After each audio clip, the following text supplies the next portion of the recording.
Hello दोस्तों, कैसे हो? आपका स्वागत है त्रिपाण स्टडी सेंटर में। आज जो हम करने जा रहे हैं क्लास 10th NIOS बोर्ड का जो है डाटा एंट्री ऑपरेशन, ये हम करेंगे चैप्टर 8 जिसका नाम है फार्मूला डिफेक्शन एंड चार्ट्स। ये बहुत इंपॉर्टेंट टॉपिक है आपके लिए भी और आप डाटा एंट्री वाले बच्चों के लिए भी। देखिए दोस्तों, डाटा एंट्री के जो सब्जेक्ट है वो सभी बच्चों के लिए होता है, इसलिए जरूरी नहीं है कि NIOS वाले बच्चों के लिए ही हो।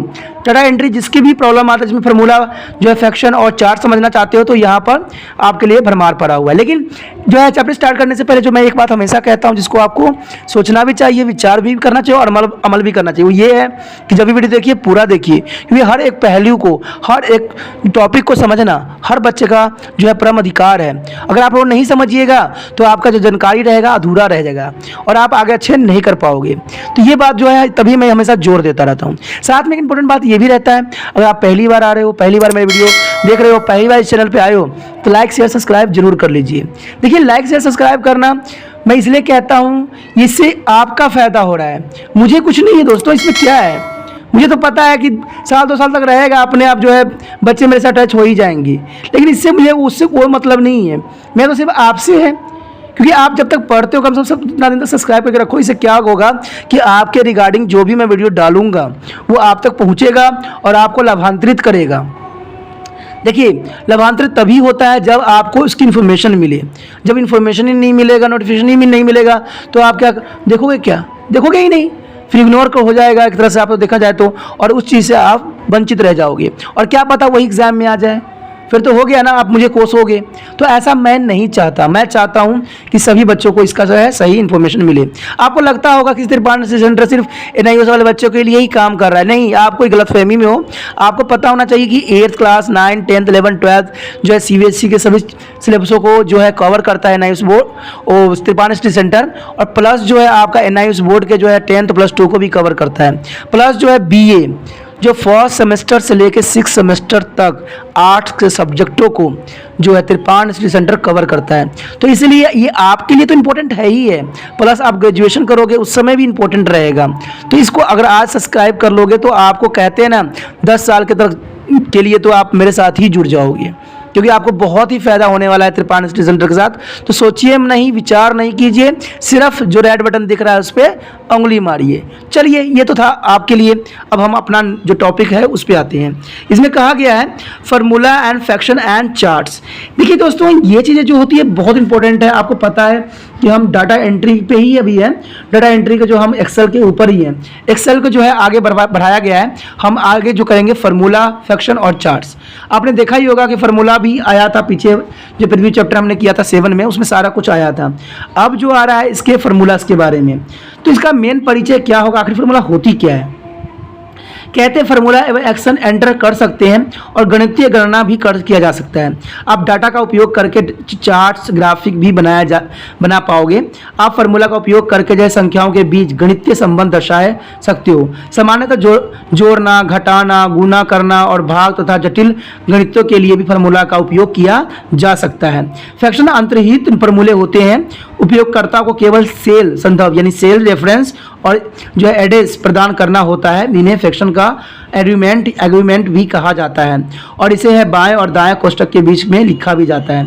तो ये चीज़ें काफ़ी हद तक जो है डाटा एंट्री वाले बच्चों के लिए इंपॉर्टेंट रहता है। अब इसमें यही बात आती है कि उद्देश्य क्या है। अब उद्देश्य भी जान लेना हमारे लिए उतना ही इंपॉर्टेंट है जितना हमने परिचय के बारे में जाना है।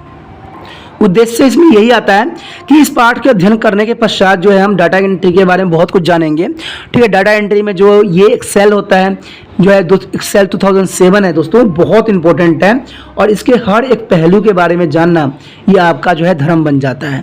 कहते हैं जो है इच्छित परिणाम प्राप्त करने के लिए फार्मूला का उपयोग कर सकते हैं। ठीक है, फार्मूला जो होते हैं बहुत इंपॉर्टेंट होता है। फार्मूले फाइनल में जो है फाइल में पिक्चर डाल सकेंगे और उसे संपादित भी किया जा सकता है। फ्रैक्शन का उपयोग कर सकेंगे और विभिन्न प्रकार के चार्ट का निर्माण भी कर सकोगे। फ्लैश चार्ट्स का उपयोग करके जो है ग्राफिंग भी बना सकते हो। तो इसको बनाने के लिए आपको बहुत से विकल्प जो है यहाँ पर उपस्थित किया जाता है। उसके बाद फार्मूला और फ्रैक्शन भी किया जा सकता है। कहीं डाटा का जो है कुशलतापूर्वक उपयोग करने में और जो एक्सेल वर्कशीट से उपयोगी जानकारी निकालने में फार्मूला और वर्कशीट के जो है फ्रैक्शन बहुत ही अहम भूमिका निभाता है। कहते हैं एक्सेल में वर्कशीट के डाटा को जो परिणामों की गणना करने के लिए भी फार्मूला का उपयोग किया जा सकता है। यदि डाटा में कुछ परिवर्तन किया जाता है तो वह फार्मूला अपने आप ही बिना किसी अतिरिक्त प्रयासों के अपडेट किए गए परिणामों की गणना कर सकता है। एक्सेल 2007 में एक नई विशेषता दी गई है जिसके द्वारा जो है तालिकाओं पर कार्य करते वक्त आप जो है कॉलम्स का नाम का उपयोग फार्मूला में भी कर सकते हैं, और इस विशेषता के कारण जो है उपयोगकर्ता फार्मूलों को आसानी से भी पढ़ा जा सकता है। तो ये जो है नए नए टेक्नोलॉजी जो है आपके लिए प्रोवाइड्स किया गया है जो कि इसमें एक्सेल में है। तो कहते हैं फार्मूलास भी इसमें से एक इम्पोर्टेंट है। अब हमें ये जानना है कि फार्मूलास कैसे बनता है और कैसे देखा जाता है और इसके बारे में हम कैसे जो है इसको एक्सप्रेस कर सकते हैं। तो यही चीज़ें हमें अभी जानेंगे। उसके बाद जो हमारा है फार्मूले में निम्नांकित की कोई भी एक सभी तत्वों का प्रयोग किया जा सकता है। आप देख सकते हो कि जो फार्मूलाज होती है उसमें बहुत कुछ आप जो है कर सकते हो, उसमें कौन कौन सी चीज़ गणना की जा सकती है इसके बारे में आपको जानना बहुत ज़रूरी है। आप देखिए इसकी शुरुआत में जो है इक्वल चिन्ह से भी होना चाहिए। इसमें आप इक्वल चिन्ह का भी प्रयोग किया जा सकता है। गणितीय ऑपरेट जैसे कि जोड़ के लिए प्लस तथा भाग के लिए जो है अपॉन, और तरीका जो है ऑपरेटिंग जैसे कि आप देख सकते हो कि बड़ा और स्मॉल जो है यहाँ पर दिया गया है। तो इस चीज़ों का भी उपयोग आप कर सकते हो बहुत आसान में। सेल का संदर्भ जो होता है रेंज और सेल के नाम रहित होती है, या इंडेक्स या मान को जो हम वैल्यू भी कह सकते हैं। वर्ष से संबंधित जो फ्रैक्शन जैसे कि हम जोड़ या औसतन भी इसमें बहुत ही आसानी से निकाल सकते हैं। तो ये सब चीज़ें जो होता है इसकी बहुत विशेषताओं के गुणों को प्रदर्शित करता है। इसमें कहते हैं फार्मूला के पुण्य एंट्री हो जाने के बाद सेल जिसमें आपने जो है फार्मूला एंटर किया है उसी में जो है उसका परिणाम प्रदर्शित होता है। साथ ही जब आप उस सेल पर क्लिक करते हैं या उसका जो है चयन करते हैं जिसमें कोई फार्मूला हो तो फार्मूला बार में जो है वह फार्मूला प्रदर्शित होता है। एक्सेल 2007 में जो है फार्मूला फार्मूलेस टैब में उपलब्ध होते हैं। यदि आप फार्मूला टैब पर क्लिक करते हैं तो रिबन में सभी उपलब्ध फार्मूले प्रदर्शित होंगे, जैसे कि आप यहाँ पर चित्र में भी देख सकते हो कि कैसे यहाँ पर जो है प्रदर्शित किया गया है। ठीक है, जैसे आप देख सकते हो कि यहाँ फार्मूलेस FX दिया हुआ है, देखिए है ना, FX दिया हुआ है, इसे ऑटो सम के लिखा हुआ है। Recently used, finance, logical text, data times, सब कुछ देखो। फार्मूलेस में हम गए, फार्मूले देखो होम पेज होगा, इंसर्ट होगा, पेज लेआउट हमने कर लिया था, ठीक है, इंसर्ट भी कर लिया था, होम के बारे में कर लिया था। आज हम फार्मूलेस के बारे में समझेंगे।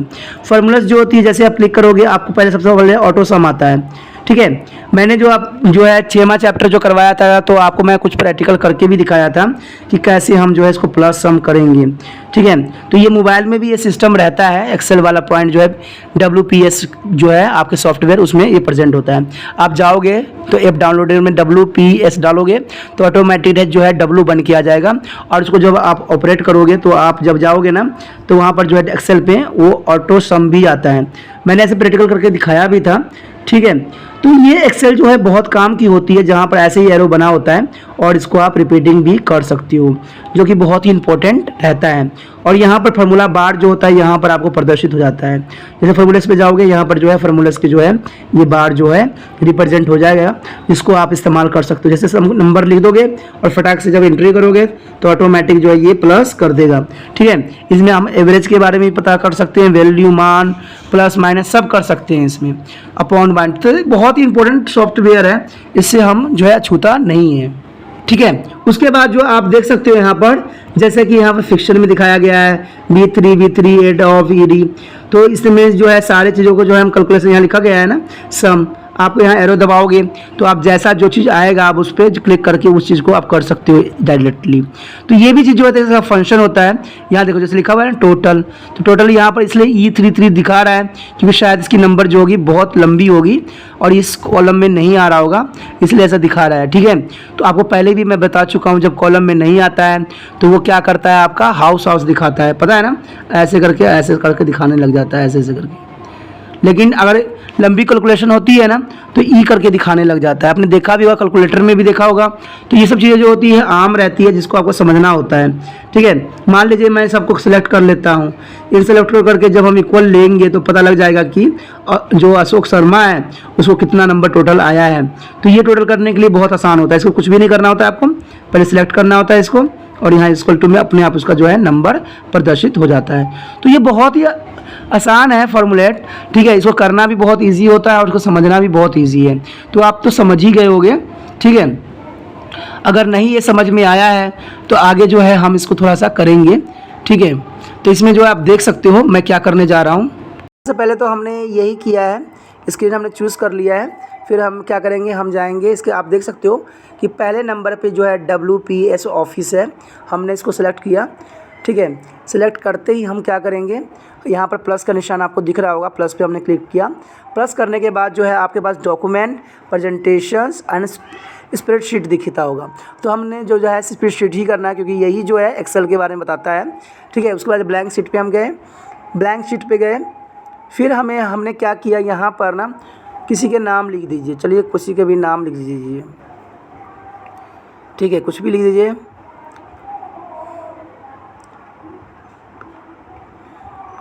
ठीक है, ये नाम हमने एंट्री कर दिया। अब प्रीति के नाम के रिगार्डिंग जो है हम कुछ नंबर लिख देते हैं। ठीक है, कुछ नंबर दे दीजिए, 56, 34 जो भी है। ठीक है, जो भी नंबर है दीजिए, कुछ भी हो सकता है। मतलब ये मैं तो सिर्फ समझाने के लिए जो है आपको ये प्रदर्शन करके दिखा रहा हूँ। ठीक है, मेरा कोई और भी मकसद नहीं है, सिर्फ मुझे आपको समझाना है। देखिए, कितना मर्जी गणना करिए, जितना मर्जी डाल दीजिए, कोई फ़र्क नहीं पड़ता, वो आपका आंसर जो है एग्जैक्ट ही आएगा। ठीक है, ये हमने डाल दिया। अब हमने क्या करना है, हमने तो सिर्फ आपको दिखाना ये है कि जो इसके सम है वो कैसे होता है। देखिए, हमने क्या किया, इसको सेलेक्ट कर लिया, देख सकते हो ना, सेलेक्ट कर लिया। सेलेक्ट करने के बाद जो है हमने इसको कुछ नहीं करना है, हमने सेलेक्ट कर लिया है।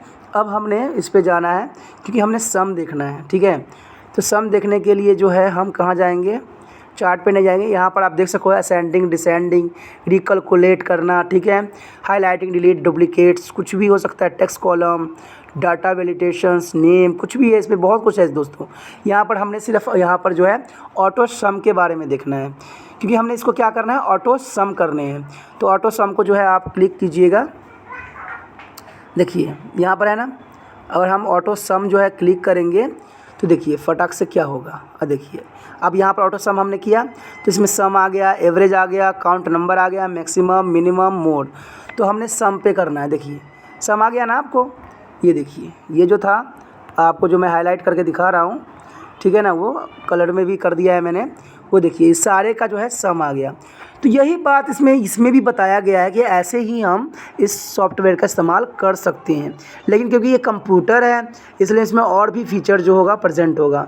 बट जो मैंने अभी करके दिखाया है वो एक मोबाइल है, जो कि आप WPS में ये जो है सुविधाएं उपलब्ध हैं। तो ये करना आपके लिए आसान हो जाता है। चलिए देखते हैं हमारा आगे टॉपिक क्या है।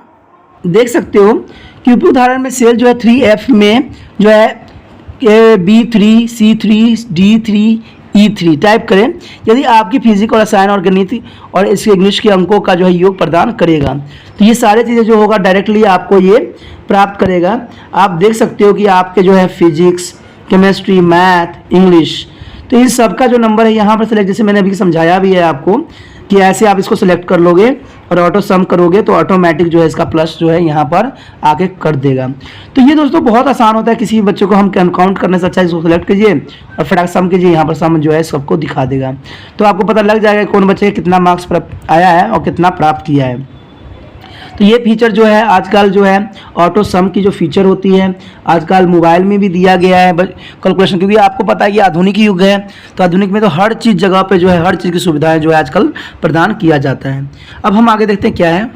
आगे हमारा है फार्मूला कॉपी करना। देखिए इसमें फार्मूला कॉपी करना उपयोग उदाहरण में कुल जो है टोटल कॉलम के सभी सेलों को कवर करने के लिए आपको हैंडल के नीचे तक खींचे, जैसे कि यहाँ पर दिखाया। देखिए सब चीज़ों को कॉलम करने के लिए हमने क्या किया, हेडर को जो है पूरी तरह से हमने नीचे तक खींचा। देखिए सारे सिलेक्ट कर लिया ना हमने, सबका हमने यहाँ कैलकुलेशन करके लिख लिया और ये बहुत आसान से कैलकुलेशन भी हो गया है, सारा प्लस भी हो चुका है। अब इसमें क्या कहना, कॉपी हो जाए और बचे हुए जो विद्यार्थी कुल टोटल अंकों की गणना भी करेगा।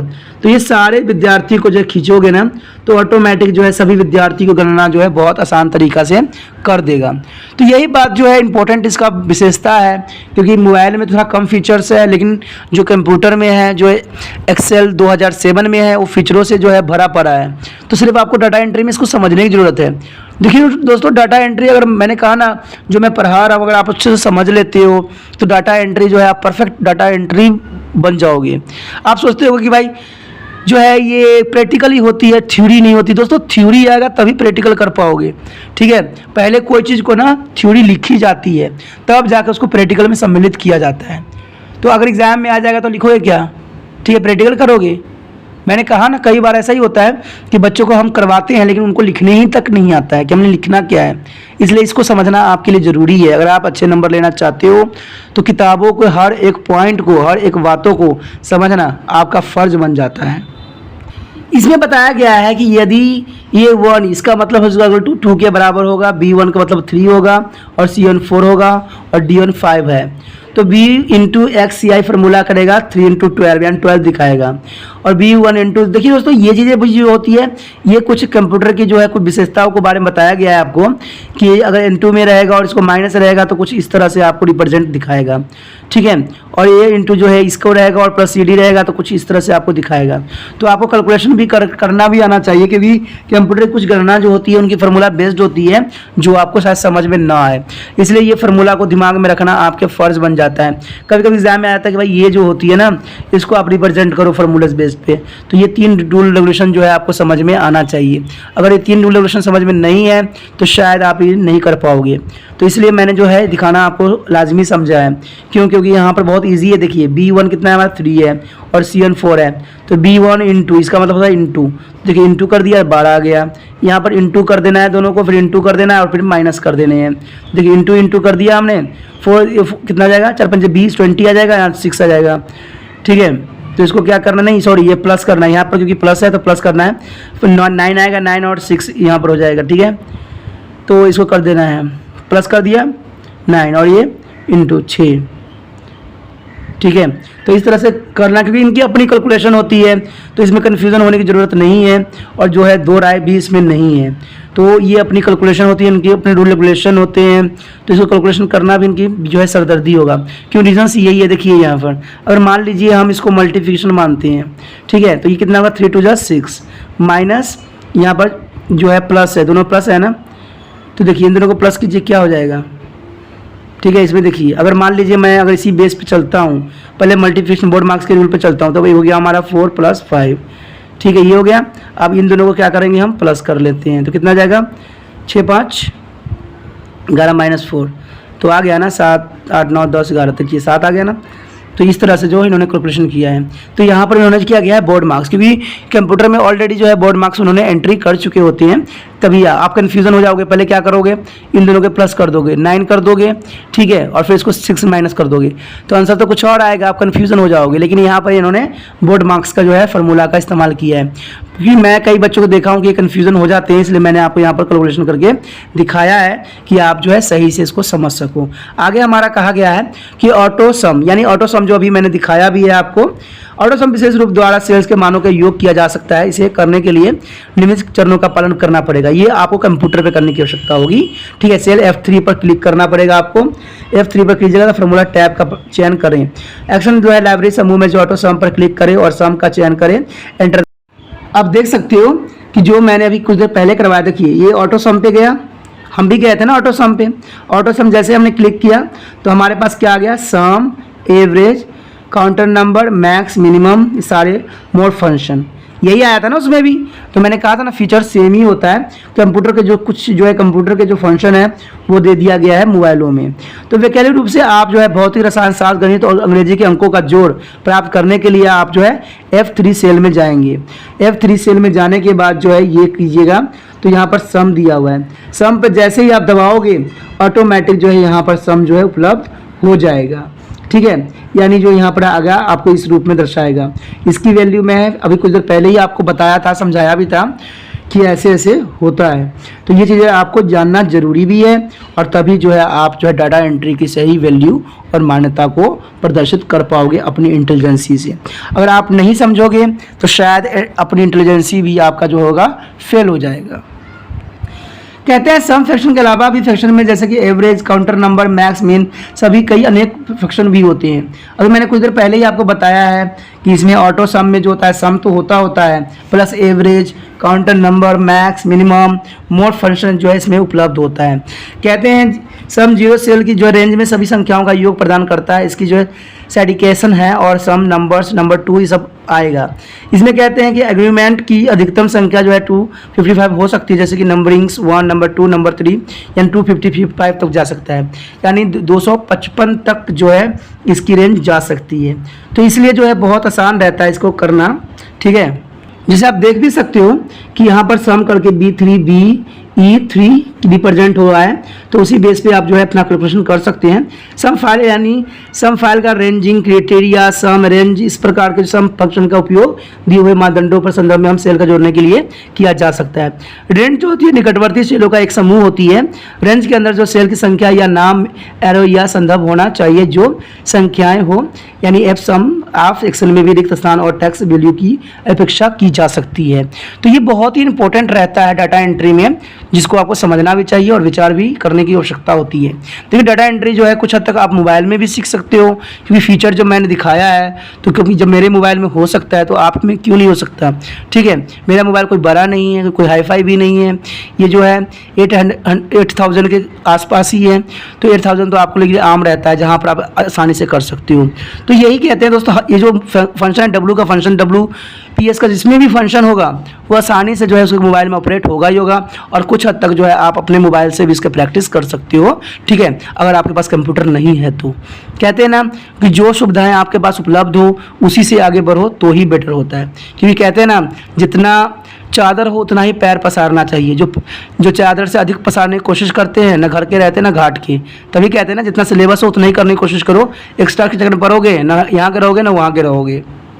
उसके बाद हमारा मापदंड यानी क्राइटेरिया, ये संख्या, व्यंजन, एक्सप्रेशन या टेक्स्ट हो सकते हैं जिसके द्वारा तय किया जाता है कि जोड़ करने के लिए किस सेल का उपयोग किया जाता है। उदाहरण के लिए मापदंड जो है 12 जो है 12 एरो जो है आप देख सकते हो, 12 एरो जो है इसमें दिया गया है, या आम मैंगो से निष्पादित किया जा सकता है। सम रेंज जो होता है जोड़ने वाले को वास्तविक सेल होते हैं जिनमें से रेंज में अनेकों अनुरूप सेल मापदंड से मिलान करने होते हैं। यदि मेन जो रेंज की अनदेखी की जाती है तो रेंज में आ रहे सेल का जो है मूल्यांकन किया जाता है, और यदि मापदंड से मिलान करते हैं तो उनका योग्य किया जाता है। जैसे कि आगे आप देख सकते हो, उदाहरण के लिए आप यहाँ पर देख सकते हो कि कैसे जो है यहाँ पर जो हमने किया है, देखिए यहाँ पर किया गया है ना, तो इस रेंज को हमने पहले सिलेक्ट किया जहाँ पर ये पूरा मापदंड दिखाया गया है। ये फार्मूला बार है, जहाँ पर फार्मूला बार में पूरा इन्फॉर्मेशन दी गई है, और ये इसके सारे इन्फॉर्मेशन, जैसे क्लिक यहाँ पर करोगे यहाँ पर जो है पूरा फार्मूला बार दिखेगा, और ये आप जो है एक्सेल में कर सकते हो आसानी से, ठीक है। और इसका वैल्यू भी जो है आपको दिखेगा, जैसे कि आगे नीचे दिखाया गया है कि यहाँ पर 200 है, तो यहाँ पर जो है सम इस रूप में दिखाया गया है। तो ये चीज़ दोस्तों बहुत आसान हो जाती है आप लोग के लिए कैलकुलेशन करना भी, ठीक है। आप कह सकते हैं कि ऊपरी उदाहरण में जो है fraction some IF cell B3E3 में केवल उन सेलों के मानों का योग करेगा जो 90 से बड़े हों, अर्थात जैसे कि वह केवल जो है सेल D3 और E3 के मानों का योग करेगा, इस कारण से परिणाम जो होगा 100 + 100 होगा। तो इसमें भी बहुत इंपॉर्टेंट है, देखिए कि ये जो सम जो है सम IF जो होगा सिर्फ 100 के ऊपर वाले मानों को ही प्रदर्शित करेगा, नीचे वाले मानों को प्रदर्शित वो नहीं करेगा। तो ये चीज़ें भी है वहाँ पर हो जाता है। मान लीजिए भाई इसको अगर हम सेट करते हैं तो हम देखेंगे कि 33 के प्लस को ही हमने इसमें ऐड करना है, तो वो ऐसे भी किया जा सकता है। आजकल रिजल्ट भी जो होती है इसी बेस पे बनाई जाती है। एवरेज फंक्शन जो होती है इसके आपको संख्याओं का औसतन प्राप्त करने में सहायता मिलती है। ये एग्रीमेंट का औसतन गणितीय मध्यम लौटाता है। इसका सिंडिकेट है एवरेज नंबर 1 और 2। एग्रीमेंट की अधिकतम संख्या जो है 255 हो सकती है, जैसे कि नंबर 1, नंबर 2 एंड 225 तक जाएगा ये। तो ये काफ़ी खास बना देती है एक्सेल को, 2007 एक्सेल को। यहाँ पर कुछ फंक्शन दिखाया गया है, एवरेज फंक्शन भी देखिए, एवरेज फंक्शन भी होती है तो एवरेज भी किया गया है। अब इन सब को जो है कैलकुलेशन करके जो यहाँ पर एवरेज जब किया गया है तो 99.5 दिखाया है। तो इसका मतलब है इन सब के नंबरों का जो जोड़ है 398 है और इसका सफिशिएंस 200 है, तो इसकी एवरेज जो होगा 99.5 होगा। तो ये एवरेज भी प्रदर्शन करना इनके लिए बहुत आसान हो जाता है, ठीक है। आज जो बड़े बड़े रिजल्ट होते हैं इसी बेस पे भी तैयार किया जाता है, तो एक्सेल के जो है अपना एक विशेष महत्व रहता है। इसमें यही बात बताया गया है कि मिनी फ्रैक्शन, यानी ये मिनी फ्रैक्शन जो होती है इन संख्याओं को दिखाने के लिए अपना विशेष महत्व रखती है, ठीक है।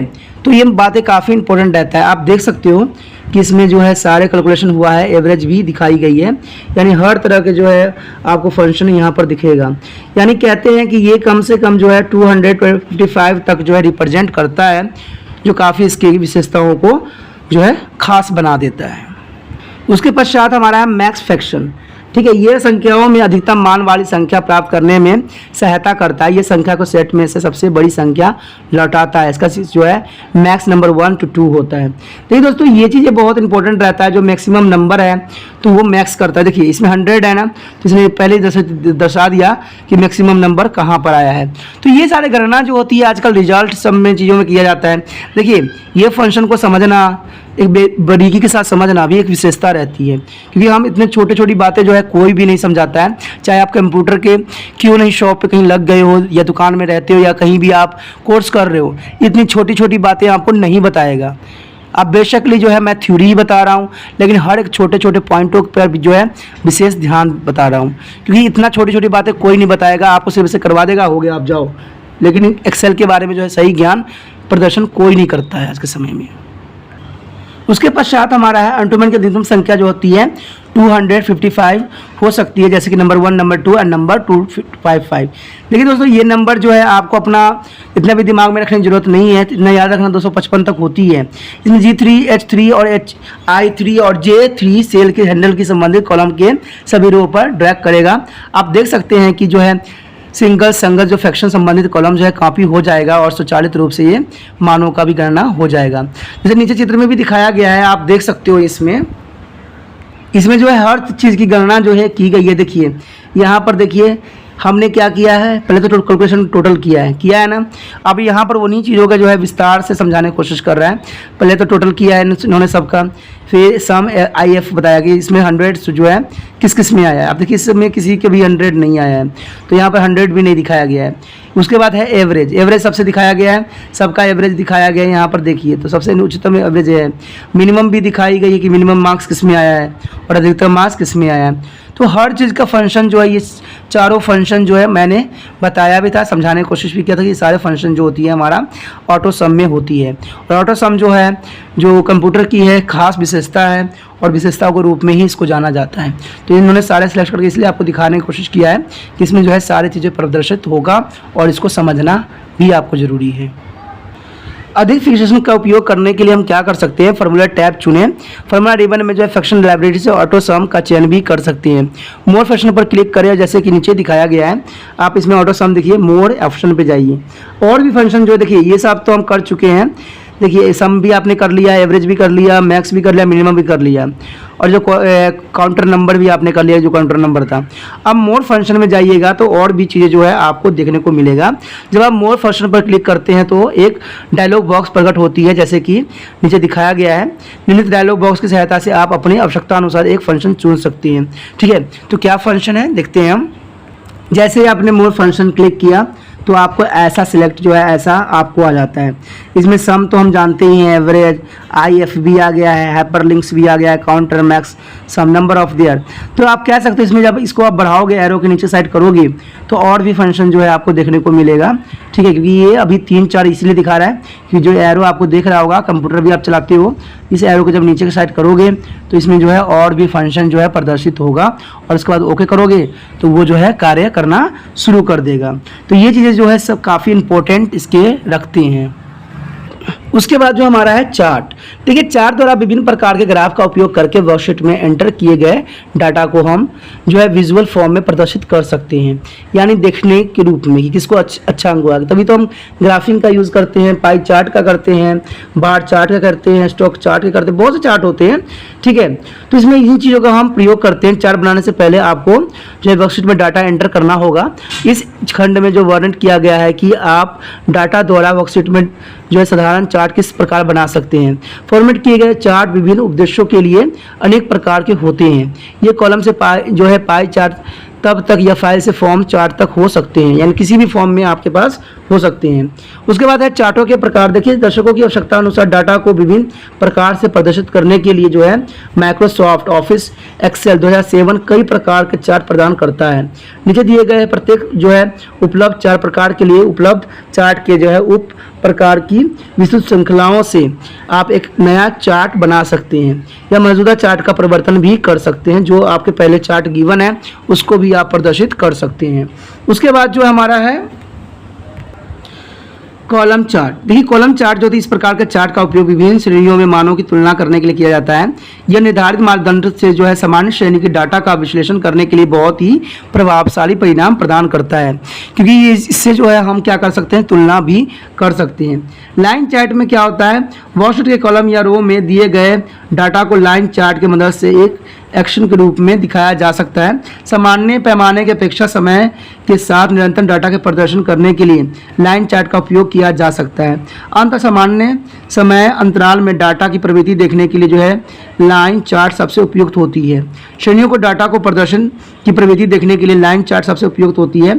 श्रेणियों डाटा को प्रदर्शन करने के लिए तो क्षैतिज यानी हॉरिजॉन्टल एक्सिस का उपयोग किया जाता है और सभी मानों को जो है लंबवत अक्ष पर सामान्य रूप से भी वितरित किया जाता है।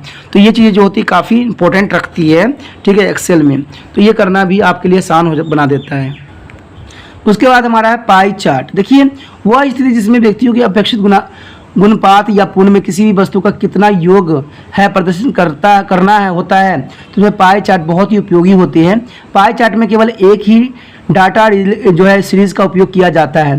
डाटा बिंदुओं को छोटे संख्या पाई चार्ट को अधिक प्रभावशाली भी बनाता है। कहते हैं सामान्यतः एक पाई चार्ट में अधिकतम जो है 5 या 6 डाटा बिंदु या डाटा स्लाइड होने चाहिए। अगर बिंदुओं की संख्या अधिक है तो इसे हम चार्ट को समझने में भी कठिनाई आती है। उसके बाद जो हमारा है, साथ ही इस बात पर भी ध्यान देने बहुत महत्वपूर्ण है कि पाई चार्ट में उपयोग किए जाने वाली संख्या धनात्मक होनी चाहिए।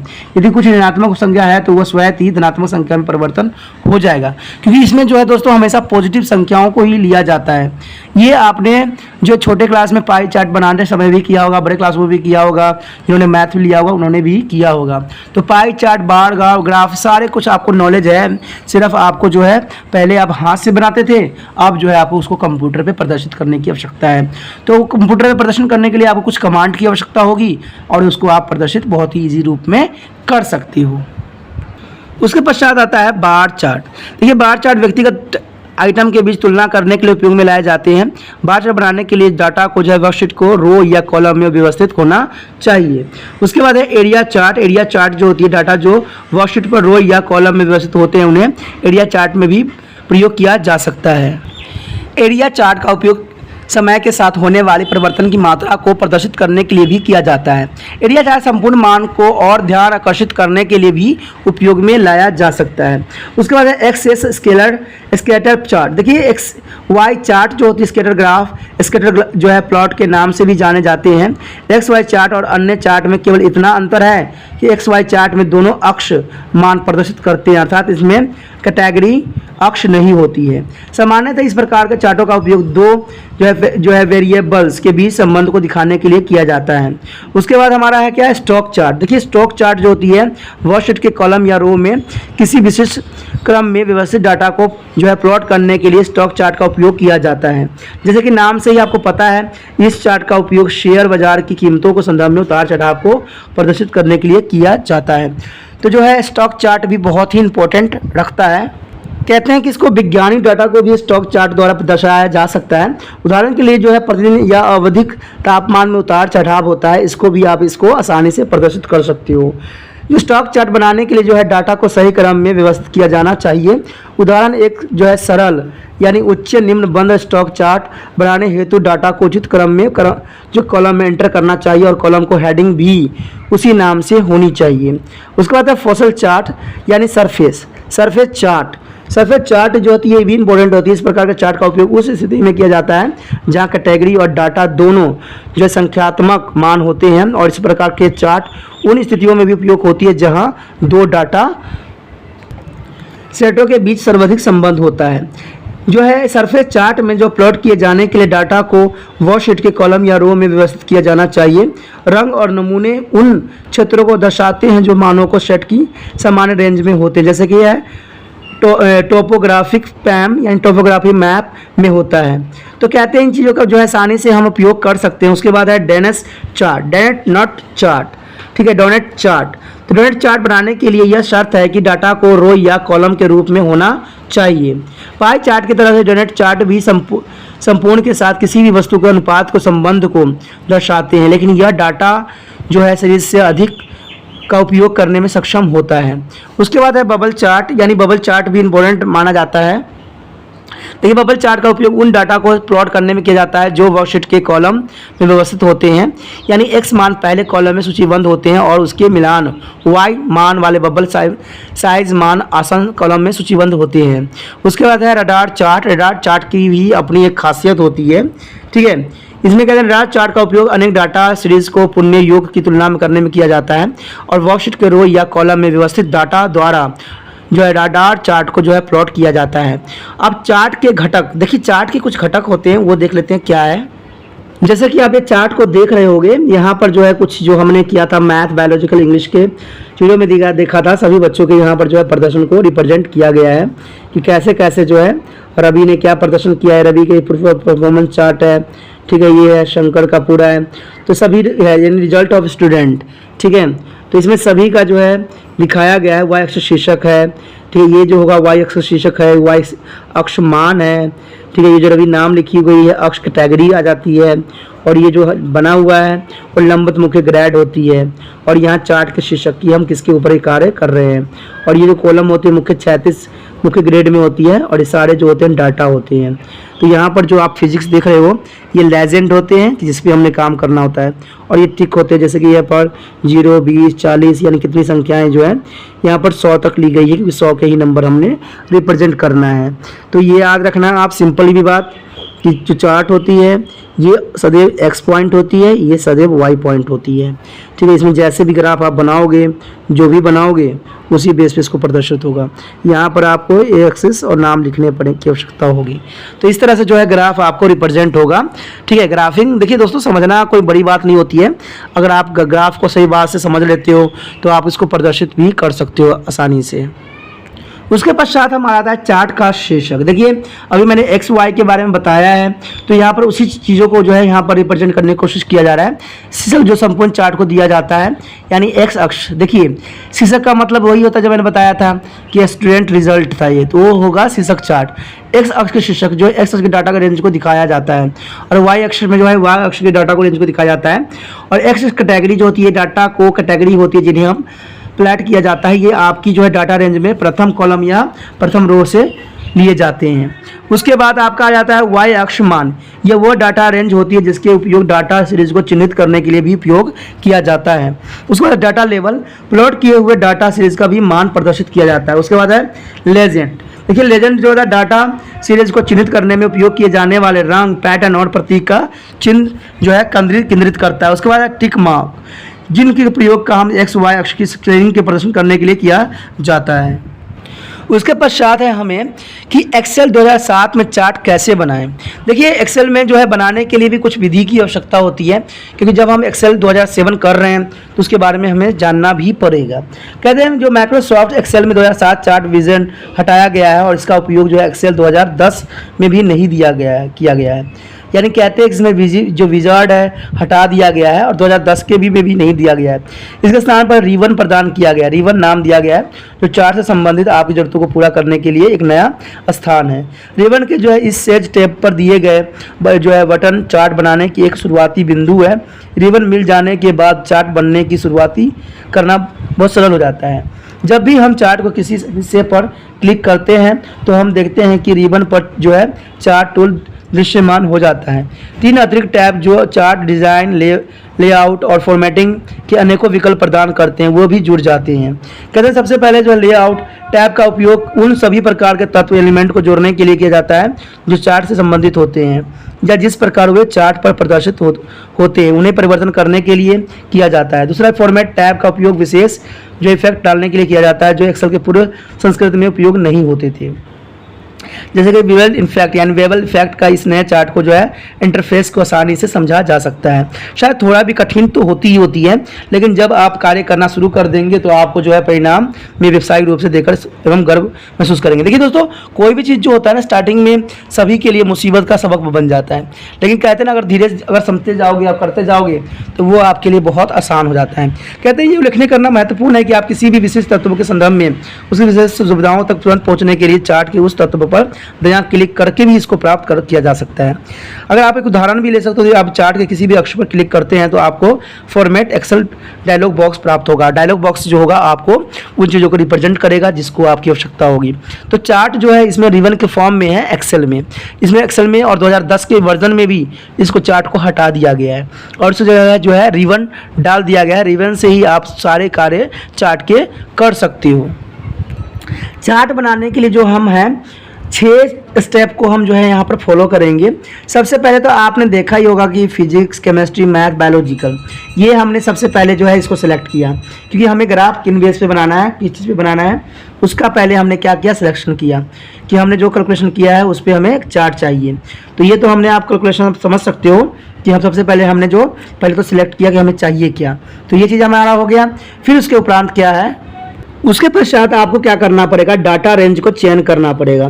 आप डाटा के जिस रेंज को लेना चाहते हैं उसे माउस का उपयोग करते हुए हाईलाइट करें।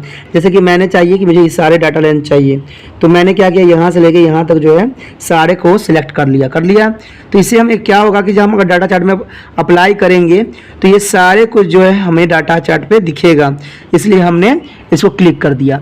अब हमें क्या करना है, अब इस टैब को क्लिक करें जहाँ आप चार्ट के समूह को चार्ट का प्रकार चुनिए। आप किस प्रकार का आपको चार्ट चाहिए, इसके लिए आपको चार्ट चुनना पड़ेगा। तो इसके लिए क्या करना पड़ेगा, आगे स्टेप पे जाना पड़ेगा।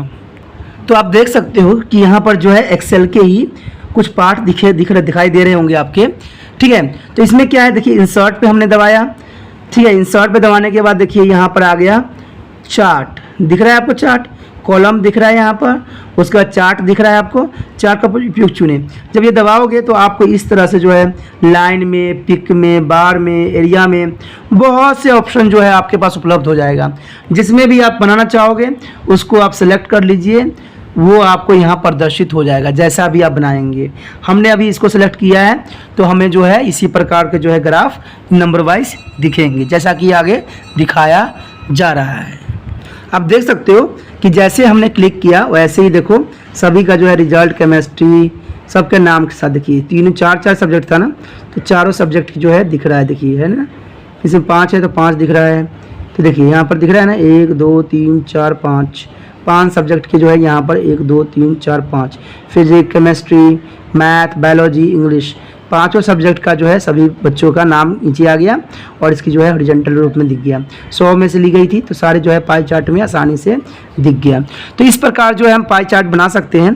देखिए चार्ट के जो है शीर्षक चुनने के लिए कुछ आपको इसमें प्रयत्न करने की आवश्यकता पड़ेगा। चार्ट शीर्षक चुनने के लिए आपको चार्ट पर क्लिक करें, अब आप जो है लेवल आउट टैब देख सकते हैं और लेफ्ट टैब आउट पर क्लिक करें। लेवल समूह में जो उपलब्ध चार्ट जो है टाइप विकल्प सोच सकते हैं कि आपने इसका शीर्षक जो है क्या देना है।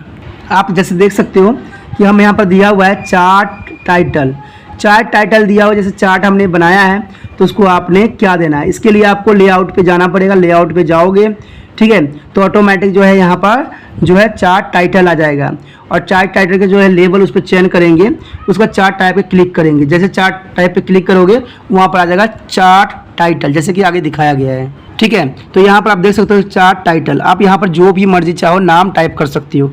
जैसे कि मैंने जो है रिजल्ट ऑफ स्टूडेंट टाइप किया था और वो भी यहाँ पर प्रदर्शित हो गया है। तो ये बहुत आसान रहता है, जिसको आप चाहोगे उसी प्रकार से जो है ये आपके लिए कार्य करेगा।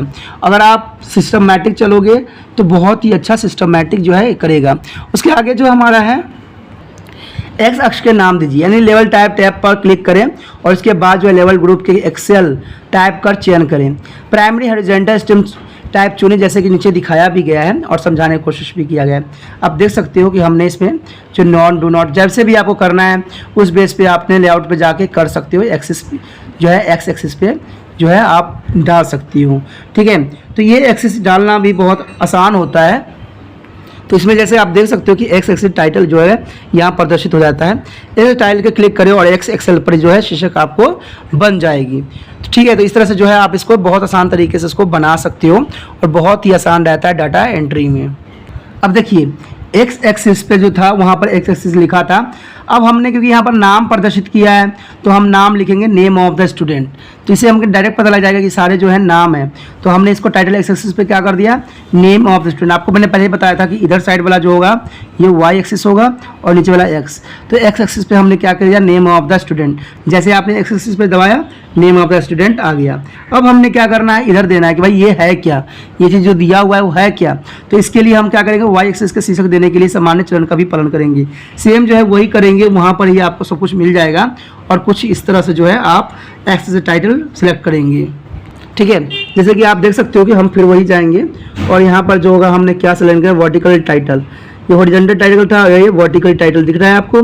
तो वर्टिकल टाइटल जैसे करेंगे हम यहाँ पर एक्सिस टाइटल आ जाएगा। आपने इसको जो भी नाम देना है इसका तो हमने नाम दे दिया एक्स एक्सिस पे। अब हमने देना है जो है वर्टिकली लाइन पे देना है। अब जैसे इस पर कोई नाम क्लिक करोगे क्या देना है, देखिए हमने तो इसको दिया है, क्या दिया है नाम, देखिए इसमें तो हमने दिया है जो है मार्क्स स्कोर, ठीक है, और नीचे भी स्टूडेंट। अब इस तरह से जो देखिए यहाँ पर भी हमने नाम डाल दिया, ठीक है, किसका शीर्षक क्या बना, इसके एक्स एक्सिस पे हमने नाम दे दिया कि इसको रिप्रेजेंट करेगा ये भाई कौन है, और यहाँ पर जो है हमने मार्क्स स्कोर डाल दिया कि कितने से कितने मार्क्स तक गया है।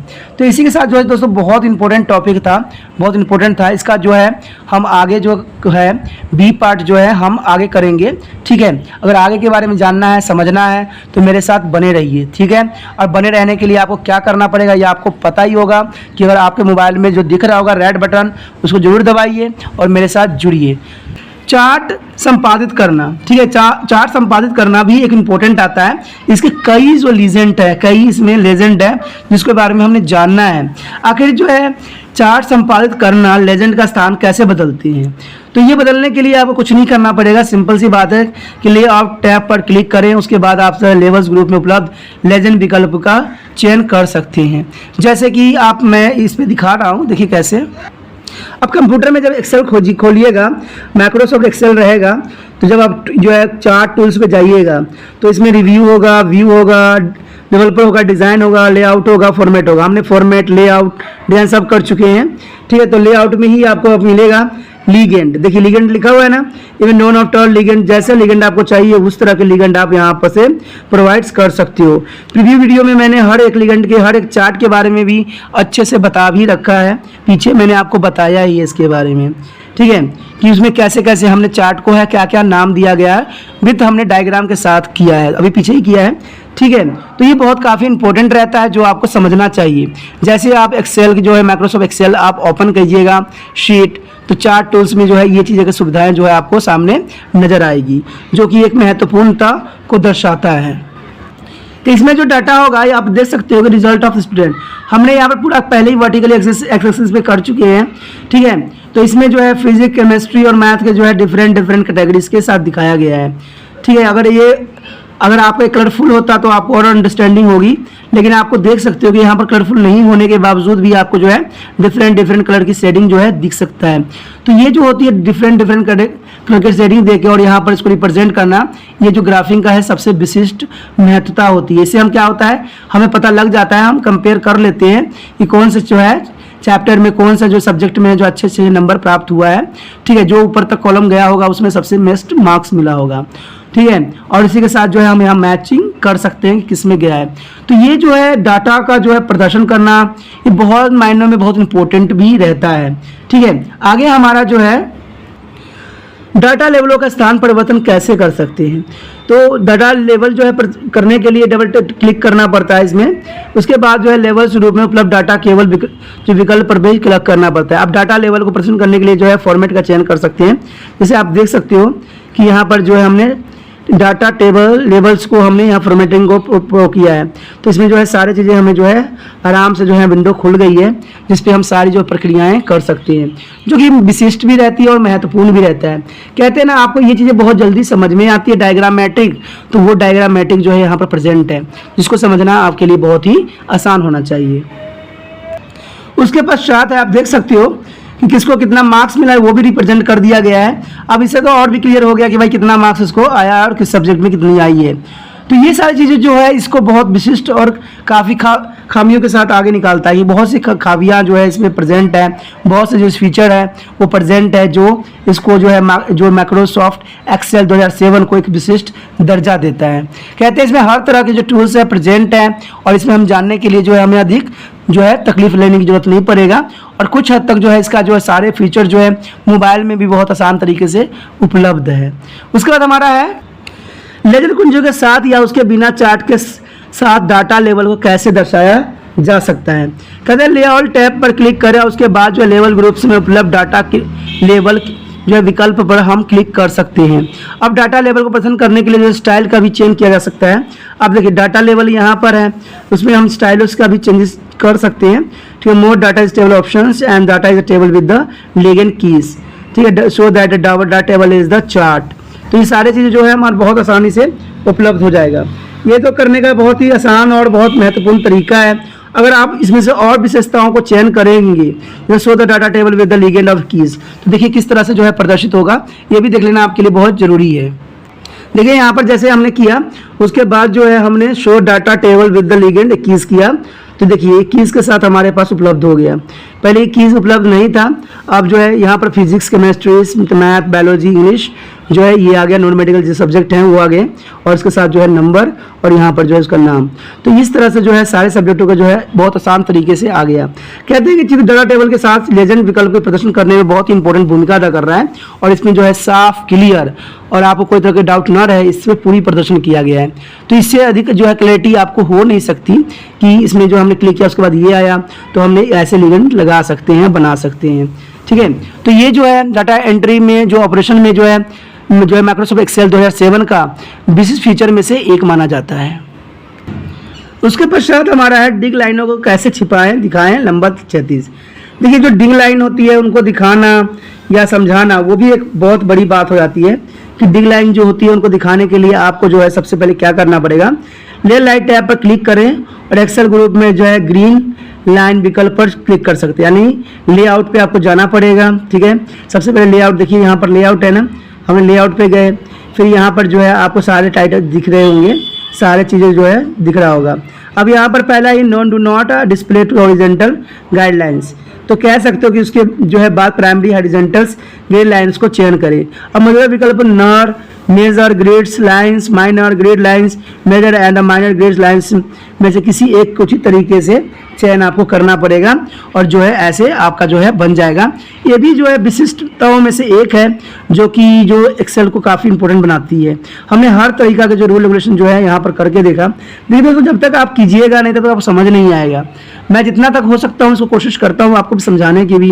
तो आपको पता है ये सब चीज़ें जो होती है कंप्यूटर पे भी उपलब्ध बहुत ईजिली होता है। आपने देखा ही होगा अगर फार्मूलास हो, डाटा हो, रिव्यू हो, व्यू हो, डिस्पोपर हो, डिज़ाइन हो, लेआउट हो, फॉर्मेट है, हमने सारी चीज़ों पे जो है बहुत विशेष अध्ययन किया है। ठीक है, हमने इसमें 6वां चैप्टर में भी किया, 7वां में भी किया और 8वां में भी हम इन बातों को और भी जो है इसके फंक्शन को जानने की कोशिश कर रहे हैं और हमने जाना भी है। उसके पश्चात जो है हमने हॉरिजॉन्टल किया है, देख सकते हो नॉट हॉरिजॉन्टल मेजर किया जा रहा है कि कितनी हॉरिजॉन्टल गई है, कितनी इसकी मेजरमेंट है। तो ये सारे जो है मेजरमेंट भी एक इंपॉर्टेंट मायने रखता है कि इसकी जो है लेंथ कितनी तक गई है, कितना इसके एरिया लिया है। तो कहते हैं लंबवत लाइनों के लिए भी सामान्य चरणों का उपयोग करें जैसे कि नीचे दिखाया गया है साफ तौर पर। उसके बाद जो हमारा है अगर इस ग्रेडियंट को हम आगे बढ़ाना चाहते हैं, इसको ग्रेडियंट करना चाहते हैं, तो अब हम जो है मेजर गाइडलाइंस कर सकते हैं जैसे कि इसमें दिखाया गया है। इसमें साफ क्लियर दिखाया गया है कि लेआउट टेबल पर क्लिक करना पड़ेगा आपको। लेआउट टैब पर क्लिक करें, उस एक्सेल ग्रुप में जो है ग्रिड लाइंस विकल्प पर चयन करें, उसके बाद प्राइमरी वर्टिकल ड्रिग लाइंस पर चयन करना पड़ेगा। अब उपलब्ध विकल्पों में जो है नॉन मेजर, ठीक है, नॉन मेजर, माइनर, ठीक है, major and minor guidelines and the more primary vertically guidelines उपलब्ध होगा। तो आपने इसमें क्या करना है, जो है मेजर गाइडलाइंस पे क्लिक करना है। जैसे ही मेजर गाइडलाइंस पे क्लिक करोगे आपको सारे चीज़ें जो है साफ तौर पे प्रदर्शित हो जाएगी। देखिए ये सारे जो है फीचर्स इसी में ही प्रेजेंट है, non display, vertical guidelines, major guidelines, सारे चीज़ जो होगा आपको यहाँ पर जो होगा इसके लिए आपको जो है फॉर्मेट पे जाना पड़ेगा, लीगेंड पे जाना पड़ेगा, लीगेंड लेवल पे, तो जाके ये चीज़ें जो है साफ और क्लियर दिखेगा। उसके पश्चात जो हमारा चार्ट के आकार का बदलना, देखिए चार्ट के आकार बदलना भी कोई बड़ी बात नहीं होती, वो भी एक आसान होता है, लेकिन कहते हैं आसान चीज़ों को करने से आसान होता है, जब हम करेंगे नहीं तो आसान कहाँ से होगा। कहते हैं चार्ट का आकार बदलने के लिए उसके बॉर्डर पर क्लिक करें और आकार परिवर्तन करने के लिए आप आर्ट कॉल एलिमेंट्स में भी किसी भी को ही ड्रैग कर सकते हैं। तो ये तो मैंने आपको करके भी दिखाया था कि कैसे बड़ा होगा, कभी से छोटा होगा, तो ये तो जनरल सी बात और आम सी बात रहती है। उसमें कहा जाता है किनारे पर जो उपस्थित हैंडल चार्ट के आकार का अनुपात में बदलते हैं, जबकि लाइन के लिए किनारे बने हैंडल चार्ट को उसकी दिशा में भी खींचते हैं। कहते हैं कि जो हम चार्ट की स्थानांतरित कैसे कर सकते हैं, चार्ट का स्थानांतरित करना भी एक अपनी कला है जो है एक्सेल प्रदान करता है। ठीक है, एक्सेल की जो विशेषताओं में से एक रहता है कि चार्ट की स्थानांतरित करना। देखिए चार्ट को जो बटन को चुना और माउस को बाएं बटन को दबा कर रखें और नए स्थान तक चार्ट को जो है ड्रैग करें। चार्ट के अंदर की सामग्री जैसे कि स्टाइल्स लेबल को भी इसी तरह से चार्ट्स के अंदर ही स्थानांतरित किया जा सकता है। तत्व की सक्रिय करने के लिए उस पर क्लिक करें और माउस का प्रयोग करते हुए तत्व को वहां पर ड्रैग करें जहां पर उसे स्थानांतरित किया जाना है। माइक्रोसॉफ्ट एक्सेल जो है टेक्स्ट के आधार के अनुसार शीर्षक को स्वयं ही आकार देता है। माउस के द्वारा शीर्षक को स्थानांतरित तो किया जा सकता है, लेकिन आप उसका आकार नहीं बदल सकते हैं। उसके बाद कहा जाता है कि माइक्रोसॉफ्ट ऑफिस में चार्ट की कॉपी करना। देखिए एक तैयार चार्ट को जो है माइक्रोसॉफ्ट वर्ड या पावर पॉइंट की फाइल में कॉपी किया जा सकता है। फिर चार्ट चुने और कॉपी पर क्लिक करें। बॉर्डर में व्यक्त दस्तावेज जो है डिजाइनिंग्स डॉक्यूमेंट या पावर पॉइंट में जो है सप्लाई खोलेगा और पेस्ट पर क्लिक कर सकते हैं। तो ये जो है पावर पॉइंट के जो है कुछ अपनी फीचर यहाँ पर भी इसमें आ रहा है, और वो आगे जब हम करेंगे पावर पॉइंट तो हम उसमें भी देख सकते हैं कि पावर पॉइंट की अपनी एक काफ़ी विशेष और फीचर के साथ जो है जाना जाता है। उसके पश्चात हमारा है ग्राफिकल ऑटोशॉप और स्मार्ट आर्ट। देखिए ये भी बहुत इंपॉर्टेंट है स्मार्ट आर्ट्स के बारे में, ये इंसर्ट्स से खुलता है। कहते हैं एक्सेल 2007 के जो ऑटो शेप सुविधा है आपको अनेक ज्योतिषीय आकृति जैसे एरो, प्ले, चार्ट, तत्व, स्टाइल तथा कई प्रकार के आकार बनाने की अनुमति भी देता है। कहते हैं ऑटोशॉप की सक्रिय करने का उसका उपयोग करने हेतु कुछ चरण का जो है उपयोग करना पड़ेगा आपको इसमें सबसे पहले तो स्टेप ये होगा कि इंसर्ट टैब पर क्लिक करें। इंसर्ट टैब में जो है शो पर क्लिक करें। जैसे कि देख सकते हो आप यहाँ पर, जैसे देख सकते हो कि कंप्यूटर के जो है ये स्क्रीन है, ठीक है, स्क्रीन के कुछ पार्ट दिखाए गए हैं। इसमें जो है आप इंसर्ट पे जाइएगा। ठीक है, ये पहले तो आपको पता है माइक्रोसॉफ्ट एक्सेल के जो है कॉपी खुला हुआ है, माइक्रोसॉफ्ट एक्सेल की जो है ये खुला हुआ है विंडो। अब इसमें क्या है, ये इंसर्ट है। इंसर्ट पे जो है आप देख सकते हो कि यहाँ पर है picture, clip chart, shape, smart art. तो कुछ भी आप खोल सकते हो जिसको आपकी ज़रूरत होगा। तो इसमें जो है शेप पहले खोला गया है, शेप में जो है रेडीमेड। अब देखिए इस शेप में क्या क्या हो सकता है, इसमें कैसे कैसे शेप होते हैं। देखिए जैसे कि आप देख सकते हो कि शेप जो है रिसेंटली यूज है शेप। देखिए जो रिसेंटली यूज़ किया गया है सारे शेप दिखाए गए हैं। ठीक है, रेक्टेंगल, बेस ऑफ शेप, ठीक है, ब्लॉक, एरो, तो ये सारे जो है फैसिलिटी आपको यहाँ पर प्रोवाइड्स करता है। ठीक है, shape, smart arts, columns, lines, pie chart, bar graph, सारे कुछ जो होगा आपको ए टू जेड जो है प्रोवाइड्स करेगा। आप खोलिएगा इसको तो देखिएगा कितना कुछ और जो है इसमें हमें प्रोवाइड्स कराता है। साथ में जो है कुछ और शेप भी प्रदान करता है। देखिए कैसे, आप यहाँ देख सकते हो कि जो ऑटो शेप जो है, देखिए यहाँ ऑटो शेप लिखा हुआ है ना, इसमें कंटेक्टर्स, ब्लैक एरो, ठीक है, star and the banners, call outs, flow charts, ठीक है, बैस्कोडेस, लाइंस एंड एक्सेट्रा, बहुत कुछ इसमें जो है प्रोवाइड्स की गई है, जो कि काफ़ी बच्चों के लिए इंपॉर्टेंट रहती है। काफ़ी करने के लिए बहुत सारे विकल्प भी हमें उपलब्ध कराता है। तो ये जो है माइक्रोसॉफ्ट एक्सेल जो है 2007 बहुत ही इंपॉर्टेंट रखता है माननीय अपना। ठीक है, जिसको आ गया समझ वो तो काफ़ी अच्छा कर सकता है। अब इसमें कहते हैं एक्सेल 2007 में जो है ऑटो शेप्स की विभिन्न श्रेणियाँ उपलब्ध है, हम उपयोग में से कुछ भी जो है कर सकते हैं। सबसे पहले हम लाइन के बारे में चर्चा करेंगे, लाइन्स के बारे में। कहते हैं लाइन जो ऑटो टूल बार में लाइन बटन पर क्लिक करने के बाद विकल्प की पहली पंक्ति के संबंधी बटन दबाकर एक सीधी रेखा, एरो या दो मुंह वाले एरो बनाए। जब ये बन जाएगा तो आपको ऑटोमेटिक जो है ये प्रदर्शित हो जाएगा। वर्कशीट में उस स्थान पर क्लिक करना पड़ता है जहां पर आपका लाइन आरंभ होती है और फिर उस स्थान पर क्लिक करें जहां पर आपका जो है उसका लाइन अंत होता है। वर्क कार रेखा का जो है कर्व लाइंस या मुख्य स्वरूप यानी फ्री फॉर्म दृश्य बनाने के लिए मेन्यू से जो है वक्रकार रेखाओं का चयन करना पड़ता है। जो वर्कशीट पर जो स्थान पर क्लिक करें जहां पर लाइन प्रदर्शित होना चाहिए और प्रत्येक बार उस स्थान पर क्लिक करें जहां से जो है कर्व्स शुरू होना आवश्यक होती है। जो आरंभिक छोर पर जो है क्लिक करें और ESC कुंजी दबाकर ग्राफिंग बनाना समाप्त करें। सटी स्टैंड और के लिए दूसरी पंक्ति का आखिरी कर बटन दबाएं वर्कशीट में। ठीक है, माउस द्वारा क्लिक करना पड़ता है और जो है डिज़ाइन बनाते समय माउस के बटन को जो है दबा कर रखना पड़ता है। ड्राइंग समाप्त करने के लिए जो है माउस बटन छोड़ने भी पड़ते हैं, जो कि बहुत काफ़ी इंपॉर्टेंट रहता है। उसके बाद कनेक्शन लाइन का उपयोग जो है फ्लो चार्ट के तत्वों को जोड़ने के लिए किया जाता है। ठीक है, तो कनेक्टर के लिए तो करना ही पड़ेगा आपको, अगर कनेक्टर नहीं कीजिएगा तो ये मान्य नहीं रखेगा। उसके पश्चात हमारा है बेसिक शेप या द्विविमीय या त्रिविमीय आकार यानी 2 या 3 डायमेंशन शेप। इसमें जो है माइकन बेसिस और कॉस्टिक्स में से किसी का भी चयन करने के लिए हम इसका उपयोग कर सकते हैं। ऑटोशॉप जो है टूल बार पर जो है बेसिस शेप बटन पर क्लिक करना पड़ता है और वर्कशीट में आकार बनाने के लिए जो ड्रैग्स और ड्रॉप्स का उपयोग भी किया जाता है। आकार बना लेने के बाद उसके आकार को जो ओपन बॉक्स हैंडल द्वारा परिवर्तित किया जा सकता है तथा अन्य हर आकार के संबंधित छोटे छोटे सुधार पीले डायमंड हैंडल के द्वारा ही किए जा सकते हैं। कहते हैं ब्लैक एरो जो होती है अनेक प्रकार के 2 द्विविमीय और त्रिविमीय एरो से ब्लॉक एरो का चयन करें। जो है वर्कशीट में एरो को ड्रैग ड्रॉप करें और एरो के मुंह को जो है समायोजित करने के लिए अपने बॉक्स तथा पीले डायमंड हैंडल का उपयोग कर सकते हैं।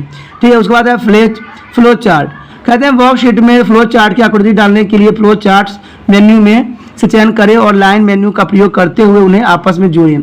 हम लाइंस जो है फ्लो चार्ट के तत्वों को कंडक्टरों द्वारा उपयोग करते हुए फ्लो चार्ट बना सकते हैं। ठीक है, जिसमें जो है स्टार बैनर जो होती है स्क्वाड चुनने के लिए बटन पर क्लिक करना पड़ता है। उसके बाद call out switch and third world में से चुने हुए लाइन क्लॉक आउट और चुने जिसे बनने से हुए टेक्स्ट बॉक्स में जो है आकार आउट टेक्स्ट एंटर करना पड़ता है, जो कि एक विशेष महत्वता देती है।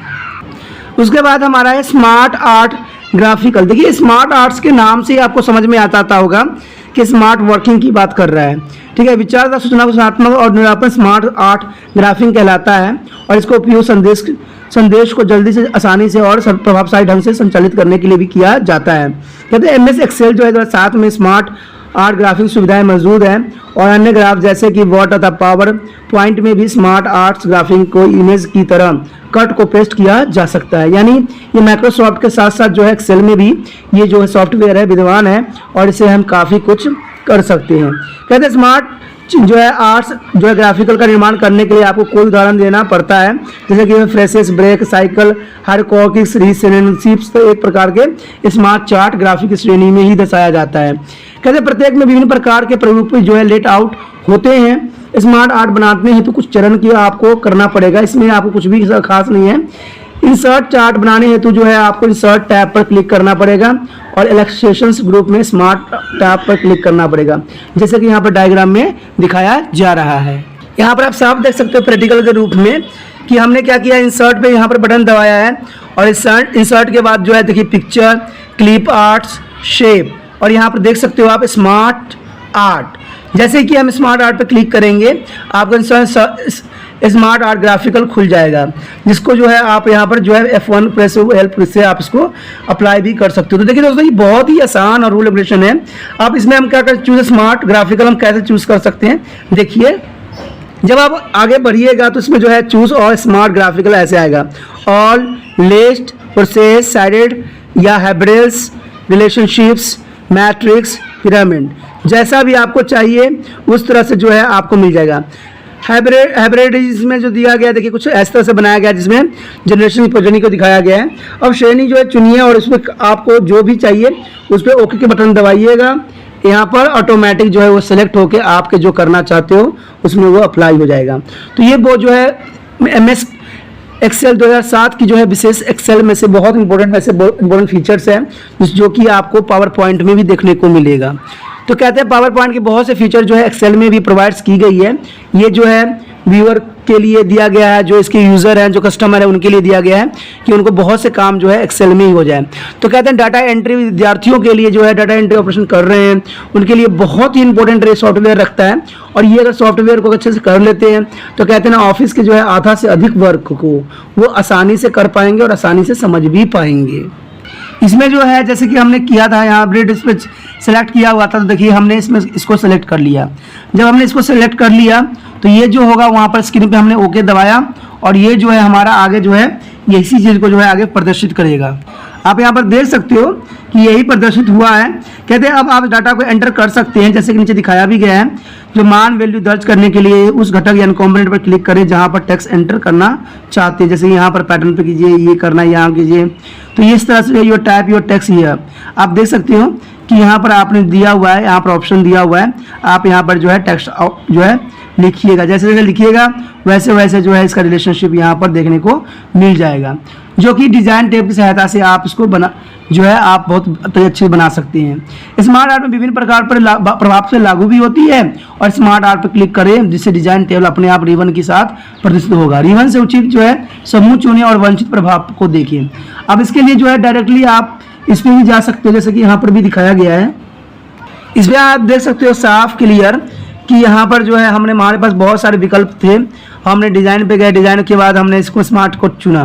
टाइप्स योर टेक्स्ट हियर, अपने टेक्स्ट हियर भी किया। देखिए किस तरह से जो है एक्सेल पे जो है ये बन गया और काफ़ी जो है विस्तृत भी लग रही है और अंडरस्टैंडिंग भी लग रही है। तो इस तरह से जो है आप इसका जो है अपना जीवन के लिए उपयोगी बना सकते हो और इफेक्टिवल बना सकते हो और अपने जो है काम को और भी सुधार से जो है अच्छे शुद्ध रूप से प्रदर्शन करने के लिए भी इसका उपयोग कर सकती हो। उसके पश्चात हमारे पास है क्लिप्स आर्ट जोड़ना। देखिए क्लिप एक जो है मीडिया फाइल होती है जिसमें ध्वनि, एनिमेशंस, आर्ट, मूवी शामिल हो सकते हैं। कहते हैं क्लिप आर्ट डालने के कुछ चरण होते हैं। इंसर्ट टैब पर क्लिक करें, जो है इलस्ट्रेशन ग्रुप में क्लिक आर्ट पर क्लिक करें और जब किसी कनेक्शन को जोड़कर गो बटन पर क्लिक कर दें। संगठित क्लिप पर क्लिक करते ही आपका जो है वो फाइल प्रदर्शित हो जाएगी। इसमें आप देख सकते हो कि ये भी एक्सेल का पार्ट है। यहाँ पर आप देख सकते हो कि क्लिप आर्ट जो है आर्ट दी गई है। क्लिप आर्ट में जो है आपको उसको सिलेक्ट करना है और क्लिप्स आर्ट में जो है बहुत से चीज़ों को आप यहाँ पर रिप्रेजेंट कर सकते हो, जैसे कि आगे दिखाया भी गया है। तो ये चीज़ जो है इसको विस्तृत बनाती है। देखिए इसमें कैसे है, जब वो क्लिक करोगे तो ये जो अगर क्लिप्स आर्ट सर्च करना है, जिस पे भी आपको रिसर्च करना है, जो भी आपको ढूंढना है, यहाँ पर आपको एंट्री करना पड़ेगा और इस पर होगा गो पे बटन दबाना पड़ेगा। जैसे ही आप गो पे दबाओगे आपकी उससे रिलेटेड चीज़ें खुल जाएगी और वो रिलेटेड चीज़ जो होगी आपको यहाँ पर अप्लाई कर सकते हो, जो बहुत से आ जाता है। जैसे आप क्लिक आपने किया यहाँ पर गो पे दबाया, तो ये गो पर दबाने के बाद क्या हो गया, हमारे पास क्या खुला, इसमें आप देख सकते हो कि हमारे पास ये सारे ऑप्शन जो है उसी तरह के जो है खुल गए हैं। अब इसमें से जो है कोई भी विकल्प आप चुन सकते हो, जिसको आप चुनेंगे वही आगे जो है प्रदर्शित होगा, आप उसको सेट कर सकते हो और ये बहुत ही आसान तरीका रहता है। ये छोटा सा पार्ट होता है, आपके कंप्यूटर की साइड में आएगा। तो जैसे कि मान लीजिए मैंने इसको क्लिक किया तो आगे जो हमारा प्रदर्शन होगा वही होगा। इसको चाहे छोटा बड़ा आप जैसे मर्जी चाहे उसको सेट कर सकते हो अपने आवश्यकता अनुसार। देखिए क्लिक करने के बाद जो है हमारे पास यही आ गया। अब यहाँ पर देख सकते हो कि हर जगह जो है एक सर्कल सा बना हुआ है, स्क्वायर बना हुआ है। तो ये चीज़ जो होती है इसको सेट करने के लिए अगर यहाँ से खींचोगे इसको तो ये जो होगा ये थोड़ा सा बड़ा बनता जाएगा, ठीक है ना। यहाँ से खींचोगे इधर से बनेगा, इधर से खींचोगे तो थोड़ा चौड़ा बनेगा। तो ये सारी सुविधाएं जो यहाँ पर है क्लिप को संपादित करने के लिए जो है सिर्फ जो है क्लिक कर सकते हैं। ये फॉर्मेट टैब की जो है प्रदर्शित करेगा और फॉर्मेट टैब के रिबन से संबंधित समूह का चयन करें और आवश्यक परिवर्तन करें। जैसे कि देखिए बहुत बड़ा आकार में आ गया है। अब हमने क्या किया है, इसको छोटे आकार में करना है तो हम इसको देखिए फाइल को सिलेक्ट करेंगे और इसको जो है छोटा करने की कोशिश करेंगे। यहाँ पर एरो देख सकते हो, इसको घुमाने के लिए जो है इस एरो का उपयोग आप कर सकते हो, ठीक है। जो आप देख रहे थे ये एरो जो थी ये इंपॉर्टेंट थी, उसमें वहाँ दिख नहीं रहा था, बट हमने जैसे ही आगे छोटा थोड़ा सा किया इसके एरो वाले दिख रहा है और वो घुमा के जो है जैसे मर्जी साइड आप कर सकते हो, जो कि इसको एक विशिष्ट बनाता है। देखिए ये चार्टों का जो होता है अपना एक महत्व रहती है। आप कोई भी चीज़ जो है रिप्रेजेंट अगर चार्टों के थ्रू करते हो, पिक्चरों के थ्रू करते हो, तो वो जो है रिप्रेजेंटेशन करना बहुत ही अच्छा भी लगता है और आपको काफ़ी सम्मानित भी करता है। क्योंकि ये चीज़ जो होती है एक अच्छा प्रदर्शन करने के लिए इंपॉर्टेंट होती है, सादगी होती है और काफ़ी अच्छा रहता है। और ये प्रेजेंटेशन इसको गुड भी प्रेजेंटेशन कहा जा सकता है। उसके बाद जो है देखिए फाइलों में चित्र डालना था, उसका संपादन करना। कहता है किसी भी विद्यमान फाइल को चित्र, फोटो और ग्राफिकल डालने के लिए निम्नलिखित चरणों को हम पालन कर सकते हैं। सबसे पहले हमें इंसर्ट टैब पर क्लिक करना पड़ता है। उसके बाद जो है इलेक्ट्रॉनिक ग्रुप में फीचर पर क्लिक करना पड़ता है। फीचर पर क्लिक करने के बाद क्या होता है, तीसरा पॉइंट यही है अगर चित्र लोकेशन जहाँ आपका चित्र संग्रहित है तो चित्र को चुनिए और एंटर दबाकर जो हम पेस्ट कर सकते हैं। आप देख सकते हो कि पिक्चर पे हम गए, पिक्चर पे आप जैसे दबाओगे ना, इसे press 1 for more help, picture is the file. तो हम जैसे यहाँ पर दबाएंगे माई पिक्चर पे चला जाएगा। यहाँ पिक्चर पे दबाइए, डायरेक्ट जो आपने सेव कर रखे होगे पिक्चर, जो आपने अपना पर्सनल फोटो रखा होगा तो वो वहाँ पर डायरेक्टली चला जाएगा और आपके सामने जो है कुछ इस तरह से जो है विंडो खुलेगा। ठीक है। जैसे हमने इंसर्ट और पिक्चर पे किया, माय पिक्चर यहाँ खुल गया। अब इसमें जो है सिंपल पिक्चर है, अनट्यूल है, जो हमने प्रदर्शित किया था, हमने कुछ लिखा था, हमने किसी तरह से बनाया था, तो ये पिक्चर जो है आपको यहाँ शो करेगा। इस चित्र को दिखावट की आवश्यकता परिवर्तन करने किसी भी ग्रुप का आप उपयोग कर सकते हो। कहते हैं जो एक्सेल शीट का चित्र प्रदर्शित होगा, फॉर्मेट टैब को उसके रिबन के साथ सक्रिय करने के लिए पिक्चर पर क्लिक कर सकते हैं। सक्रिय होने पर जो ग्रुप समूह जो है exact click file style arrange के जो साइज प्रदर्शित होंगे, जो कि इसको काफ़ी विशिष्ट बनाता है। अगर मान लीजिए अगर मैं इसमें से सिलेक्ट करता हूं तो ये भी इसके महत्वपूर्ण रहता है, लेकिन अगर आप इसको सिलेक्ट करते हो जिसको भी मर्जी चाहो, जहां भी मर्जी डॉक्यूमेंट पे रखे होगे, इंसर्ट माय पिक्चर पे गया, चाहे आप माय रिसेंटली डॉक्यूमेंट पे भी क्लिक कर सकते हो, डेस्कटॉप पे, ठीक है, माय डॉक्यूमेंट पे और माय कंप्यूटर पे, जहाँ भी आपने कोई फाइल रखा हुआ होगा या कोई पिक्चर सेव कर रखे होगे, तो वहाँ से जो है बहुत आसान तरीके से आप प्राप्त कर सकते हो। ठीक है, और ये प्राप्त करने के बाद जो है आप एक्सेल के में इसको जोड़ सकते हो। तो जोड़ना भी इसमें बहुत इंपॉर्टेंट होता है। अगर मान लीजिए जैसे कि मैं पिक्चर में मैं आगे जाना चाहता हूँ, आगे बढ़ना चाहता हूँ, तो अगर मैं इस पर क्लिक करता हूँ, ठीक है, तो ये देखिए हमारे इस पर क्लिक किया तो हमारे पास क्या आ गया। अब देखिए जैसे हमने क्लिक किया हमारा जो था बर्थडे जो है आ गया। देखिए ये चीज़ें जो होती है किसी भी जो सॉफ्टवेयर है किसी भी ऐप के लिए बहुत इंपॉर्टेंट होता है। और मैक्रो एमएस जो है एक्सेल 2007 ये काफ़ी विशेषताओं में से माना जाता है। कहते हैं कि इसमें पावर पॉइंट के भी बहुत से जो है फीचर प्रदान किया गया है, क्योंकि ये सारे फीचर जो है कई हद तक जो है आपको पहले हमें ये जो पावर पॉइंट में देखने को मिलता था, लेकिन आज जो है वो एक्सेल पे भी आ गया। क्यों? क्योंकि ये वर्जन है, क्योंकि अब 2007 के हम चल रहे हैं, काम कर रहे हैं, तो जो 2007 जो है 2010 से भी अच्छे काफ़ी हद तक मिलता जुलता ही है। उन दोनों में कोई अलग विशेषताएं नहीं है, लेकिन काफ़ी हद तक जो है उसको एडवांटेज बनाया गया है। ठीक है, 2003 के जो एक्सेल आप देखोगे तो उसमें बहुत से खामियां थी, जिसको सुधार के 2007 के जो है उसमें वर्जन बनाया गया है और काफ़ी अच्छा इसमें फीचर दी गई है। ये सारे फीचर जो है आपको पावर पॉइंट में मिलते हैं, और पावर पॉइंट के जितने भी फीचर हैं वो आपको यहाँ पर जो है जो MS 2007 एक्सेल में प्रोवाइड्स किया गया है। तो काफ़ी जो है उन बच्चों के लिए भी बहुत अच्छा रहता है जो डाटा एंट्री ऑपरेशन को पढ़ते हैं और समझते हैं। देखिए दोस्तों, पढ़ाई लिखाई सिर्फ इसलिए नहीं होता है कि हम सिर्फ याद कर ले लट ले हो गया। अगर मैंने इतना विश्वास है कि जिन बच्चों ने जो है मेरा पूरा डाटा एंट्री ऑपरेशन की जो है चैप्टर देखा है, एक्सेल की पूरा पार्ट देखा है, वो एक्सेल कंप्यूटर में जो है बहुत आसान तरीके से समझ भी सकते हैं और कर भी सकते हैं। ठीक है, जिनके पास कंप्यूटर लैपटॉप नहीं है वो मोबाइल के एंड्रॉइड फ़ोन में भी कर सकते हैं। तो ये बहुत ही इंपॉर्टेंट रहता है। ठीक है, जिन बच्चों ने किया है उनको तो शायद समझ में भी होगा, जिन्होंने नहीं किया उनको समझ में नहीं होगा। तो इसलिए मैं कहता हूँ दोबारा से देखिए, दोबारा समझिए, जितना देखिएगा उतना अधिक समझ में आएगा। फिर जाकर उसको कंप्यूटर पे या मोबाइल पे करके देखिए, आपको जरूर समझ में आएगा। ठीक है दोस्तों, इसी के साथ जो हमारा 8 चैप्टर जो है खत्म हो जाता है, फार्मूला, फंक्शन एंड चार्ट्स। ठीक है, अगर आपको अच्छा लगा तो लाइक शेयर सब्सक्राइब कीजिए। ठीक है, सोचिए नहीं, विचार मत कीजिए, सिर्फ लाइक शेयर सब्सक्राइब कीजिए, क्योंकि आप अगर पहली बार वीडियो देख रहे हो तो इसमें सब्सक्राइब करना आपका हित में है। देखिए दोस्तों, ये हित इसलिए मैं बोलता हूँ क्योंकि कारण भी है। मुझे बहुत से बच्चे ये कहते हैं कि मैंने पहली बार आपका वीडियो देखा, मुझे अच्छा लगा, लेकिन ये नहीं दिखा मुझे दोबारा से। फिर बहुत मेहनत के बाद वो गए और फिर मुझे कमेंट किए। तो मैं तो आपको कह रहा हूँ ना कि आप तो मेरी बातों को फॉलो ही नहीं कर रहे हो, देख लेते हो, लीव कर जाते हो।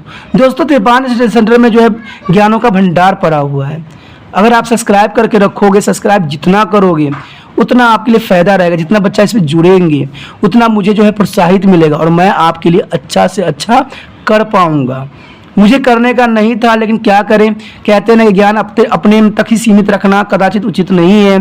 ठीक है, आप लोगों से शेयर भी करना बहुत ज़रूरी है। क्या पता मेरे पढ़ाए कुछ बच्चे कामयाब भी हो जाएं और अच्छे आगे बढ़ भी जाएं, क्योंकि मेरे पास जो पढ़ते हैं वो तो चलिए कामयाब होते भी हैं, आगे भी बढ़ते हैं और उनके साथ अच्छा ही होता है। लेकिन जो बच्चे मेरे से दूर रहते हैं, जो मेरे पहुँच पर नहीं हैं, उनके लिए मैंने ये सब किया है। तो अभी भी नहीं सोचिए, क्योंकि त्रिपान सेंटर सिर्फ आपके लिए नहीं, आपको पता है कि सिर्फ NIS बोर्ड के लिए ही नहीं कर रहा है, वो 8th 9th 10th 11th 12th CBSE के जो है चैप्टरों को समय के साथ कवर करेगा, प्लस NIS बोर्ड के जो है 10th +2 को भी सारे सब्जेक्टों को कवर करेगा, प्लस BA में जो पढ़ रहे हैं आपके बड़े, ठीक है, बड़े भाई बहन पढ़ रहे हैं, उनके लिए भी इसमें ऑप्शनों का ये भरमार है, क्योंकि ये फर्स्ट ईयर से लेके फाइनल ईयर के चैप्टरों को कवर करेगा, आर्ट्स वाले चैप्टरों को। ठीक है, यानी कह सकते हो आप कि फर्स्ट सेमेस्टर से लेकर 6th सेमेस्टर तक त्रिपान STD सेंटर जो है अग्रसर रहेगा और आपकी हमेशा सेवा करता रहेगा। तो अगर आप भी त्रिपान STD सेंटर को धन्यवाद करना चाहते हो तो अभी सोचिए मत, लाइक शेयर सब्सक्राइब कीजिए और तिरपान स्टडी सेंटर के साथ जुड़ जाइए। ठीक है, ओके दोस्तों, अपना ध्यान रखना, बाय।